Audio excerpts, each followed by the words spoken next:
तो गर्गाचार्य जी ने भोजन बनाया खीर पूड़ी का। अब भगवान को जैसे ही बुलाया तुदीयम वस्तु गोविंदम, प्रभु आओ और पाओ।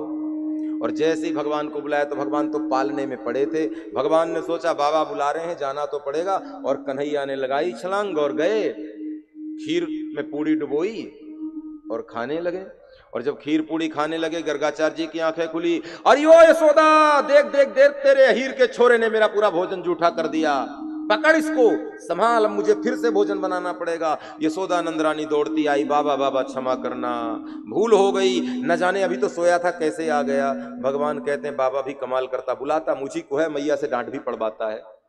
अब क्या जाने गर्गाचार्य जी की, जिसको मैं बुला रहा हूं नारायण को, वो यही है, नारायण ही कृष्ण बन करके आया है।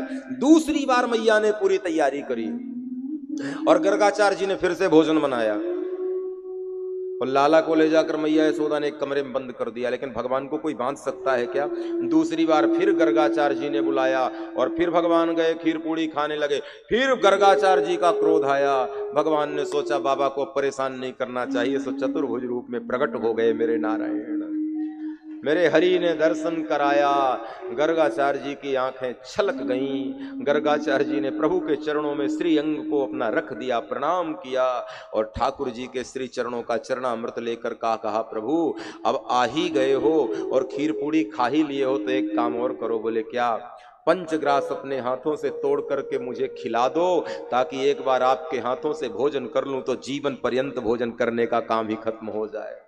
भगवान एक बार जिसको खिला देते हैं उसकी भूख से तृप्ति हो जाती है, फिर कभी कुछ उसे खाना नहीं पड़ता। हरि जिसको देते हैं, परमात्मा जिसको देते हैं, उसे किसी और से कुछ मांगना नहीं पड़ता। प्यारे, भगवान का दिया हुआ इतना हो जाता है कि भगवान दे देते हैं तो फिर किसी से लेना ही नहीं पड़ता। और भगवान ने यदि ले लिया तुमसे एक बार तो ध्यान रखना, फिर किसी का दिया हुआ पूजाया भी नहीं पूजता है। इसलिए जो मांगो हरि से मांगो और लक्ष्मी नारायण को एक संग में बुलाओ। नारायण को रोज कहो कि प्रभु, लक्ष्मी को रोज कहो कि हे लक्ष्मी माता घर में आना तो जरूर, लेकिन अकेली मत आना, नारायण के संग में आना।